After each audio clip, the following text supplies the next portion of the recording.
तो भाई ये फसल होती क्या है? देखिए बहुत सिंपल है। सोचिए एक बहुत बड़ा खेत है और जहां तक नजर जा रही है वहां सिर्फ और सिर्फ गेहूं के ही पौधे लगे हैं। तो बस जब एक ही तरह के पौधे को बहुत बड़े एरिया में एक साथ उगाया जाता है उसी को हम कहते हैं फसल। ठीक है। तो फसल क्या होती है ये तो समझ गए। पर भारत में ना ये फसलें मौसम के हिसाब से उगाई जाती हैं। मतलब यहाँ खेती के दो मेन सीजन हैं, या कह लीजिए दो बड़े फसल पैटर्न हैं। चलिए उन्हीं को देखते हैं। तो देखिए भारत में दो मेन तरह की फसलें हैं। एक है खरीफ, जो जून के महीने में बोई जाती है और सितंबर तक कट जाती है। ये बारिश के मौसम की फसल है, जैसे धान, मक्का, सोयाबीन वगैरह। और दूसरी है रबी। ये सर्दियों की फसल है, अक्टूबर में बोते हैं और मार्च तक कटाई हो जाती है। इसमें आते हैं गेहूं, चना, सरसों। तो देख रहे हैं ना, दोनों का मौसम, समय और फसलें सब एक दूसरे से कितने अलग हैं। अच्छा, अब कोई भी फसल उगानी हो तो उसका सबसे पहला और कह सकते हैं सबसे जरूरी स्टेप क्या है? वो है जमीन को तैयार करना। मतलब बीज के लिए एक अच्छा सा घर बनाना। पर एक सवाल आता है मन में कि किसान ये सब करते क्यों हैं? मतलब मिट्टी को उलटने पलटने की, उसे ढीला करने की आखिर जरूरत क्या है?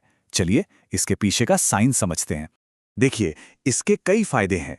सबसे पहली बात, जब मिट्टी ढीली होती है ना, तो पौधे की जड़ें जमीन में बहुत अंदर तक जा पाती हैं और उन्हें सांस लेने में भी आसानी होती है। फिर इस प्रोसेस में जो नीचे की पोषक तत्वों वाली मिट्टी होती है वो ऊपर आ जाती है।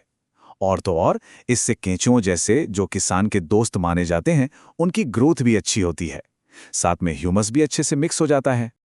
तो ठीक है, मिट्टी एकदम तैयार है। अब बारी आती है अगले स्टेप की, यानी बीज बोने की और उसे बड़ा होने के लिए जरूरी खाना पानी, मतलब पोषण देने की। यहीं से तो असल जीवन की शुरुआत होती है। अब जाहिर सी बात है, अच्छी फसल चाहिए तो बीज भी अच्छे और हेल्दी होने चाहिए। पर किसान इन्हें पहचानते कैसे हैं? इसका एक बड़ा ही आसान और पुराना तरीका है। बस बीजों को पानी से भरे एक बर्तन में डाल दीजिए। अब होगा क्या कि जो खराब खोखले बीज हैं वो हल्के होने की वजह से ऊपर तैरने लगेंगे और जो अच्छे हेल्दी बीज हैं वो भारी होकर नीचे बैठ जाएंगे। सिंपल। लेकिन सिर्फ अच्छा बीज चुन लेना ही काफी नहीं होता, उसे सही तरीके से बोना भी बहुत जरूरी है। सोचकर देखिए, अगर सारे पौधे एक दूसरे से चिपक कर उग जाएं एकदम भीड़ में, तो क्या होगा? किसी को भी ठीक से धूप, पानी या जमीन से पोषण नहीं मिल पाएगा। इसीलिए बीजों को सही गहराई और सही दूरी पर बोना बहुत ज्यादा जरूरी है। अच्छा, अब पौधों को पोषण देने के भी दो मेन तरीके हैं। एक है फर्टिलाइजर यानी उर्वरक, और दूसरा है मैन्योर यानी खाद। फर्टिलाइजर जो है वो फैक्ट्री में बनता है, एक तरह का केमिकल है। ये पौधों को नाइट्रोजन, फॉस्फोरस जैसे जरूरी न्यूट्रिएंट्स तो फटाफट दे देता है। लेकिन दूसरी तरफ है खाद, जो गोबर या पेड़ पौधों के गलने सड़ने से बनती है। ये एकदम नेचुरल है। ये मिट्टी में ह्यूमस बढ़ाती है, जिससे मिट्टी की सेहत लंबे समय तक अच्छी रहती है। तो बात बहुत सीधी सी है। जब एक ही जमीन पर साल दर साल फसल उगाई जाती है तो बेचारी मिट्टी के सारे पोषक तत्व धीरे धीरे खत्म हो जाते हैं। तो बस इन्हीं पोषक तत्वों को वापस मिट्टी में डालने के लिए खाद और फर्टिलाइजर का इस्तेमाल किया जाता है। ये मिट्टी के लिए एक तरह से विटामिन का काम करते हैं। खाने की बात हो गई, अब पानी की बात करते हैं। पौधों को भी तो बढ़ने के लिए पानी चाहिए ना, है ना? इसी को सिंचाई या इरिगेशन कहते हैं। पहले के जमाने में मोट, चेन पंप, राहत जैसे कई पारंपरिक तरीके इस्तेमाल होते थे। पर अब टेक्नोलॉजी के साथ तरीके भी बदल गए हैं। आजकल स्प्रिंकलर सिस्टम और ड्रिप सिस्टम जैसे मॉडर्न तरीके हैं जो पानी की एक एक बूंद का सही इस्तेमाल करते हैं। और इनमें ये जो ड्रिप सिस्टम है ना, ये तो एक तरह का रेवोल्यूशन है। इसमें होता क्या है कि पाइप्स के जरिए पानी सीधा बूंद बूंद करके पौधे की जड़ों में ही गिरता है। मतलब पानी की बर्बादी लगभग जीरो। सोचिए, जिन इलाकों में पानी की बहुत कमी है उनके लिए तो ये टेक्निक किसी वरदान से कम नहीं है। चलिए, फसल को खाना पानी सब मिल गया, वो बढ़ने लगी, पर अब उसे दुश्मनों से बचाने की भी तो जरूरत है। और उसका एक बहुत बड़ा दुश्मन है जिसे हम कहते हैं खरपतवार। ये खरपतवार, जिन्हें अंग्रेजी में वीड्स कहते हैं, ये असल में वो बिन बुलाए मेहमान हैं जो हमारी मेन फसल के साथ साथ अपने आप उग जाते हैं। और ये करते क्या हैं? ये हमारी फसल के हिस्से का पानी, न्यूट्रिएंट्स, जगह और धूप सब कुछ छीन लेते हैं।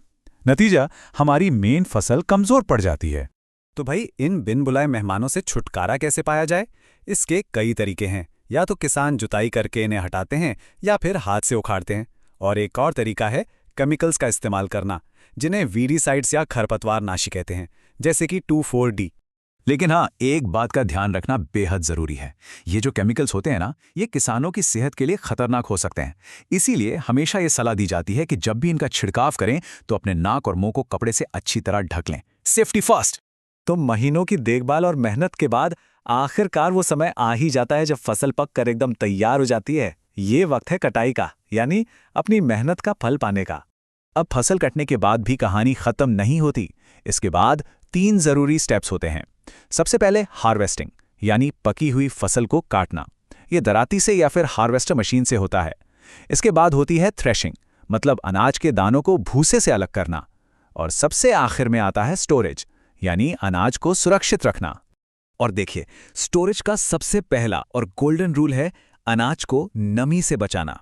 क्योंकि जब फसल ताज़ी कटती है तो दानों में बहुत नमी होती है। अगर उसे ऐसे ही स्टोर कर दिया तो कीड़े और फंगस लग जाएंगे और सारी मेहनत पर पानी फिर जाएगा। इसलिए स्टोर करने से पहले दानों को धूप में अच्छी तरह सुखाना बहुत ज़रूरी है। और जब बहुत बड़े लेवल पे अनाज को स्टोर करना हो तो उसके लिए भी अलग अलग तरीके हैं, जैसे जूट के बोरों में भरकर रखना या फिर मेटल के बड़े बड़े बिन्स में। और जो बहुत बड़े बड़े गोदाम होते हैं उन्हें ग्रैनरीज कहते हैं, या फिर ये जो ऊंची ऊंची गोल टंकी जैसी होती हैं इन्हें साइलोज कहते हैं। इन सब जगहों पर अनाज को कीड़े मकोड़ों और चूहों से बचाने के लिए केमिकल ट्रीटमेंट भी किया जाता है। तो देखा, एक नन्हा सा बीज जो मिट्टी में बोया गया था, वो कैसे एक पूरी प्रक्रिया से गुजरकर सुरक्षित होकर हमारे गोदामों तक पहुंचता है। ये पूरा सफर कितना जटिल और कितना कमाल का है ना? इसमें किसान की मेहनत है, विज्ञान है और प्रकृति का जादू भी है। अगली बार जब थाली में खाना आए तो इस सफर को एक बार जरूर याद कीजिएगा।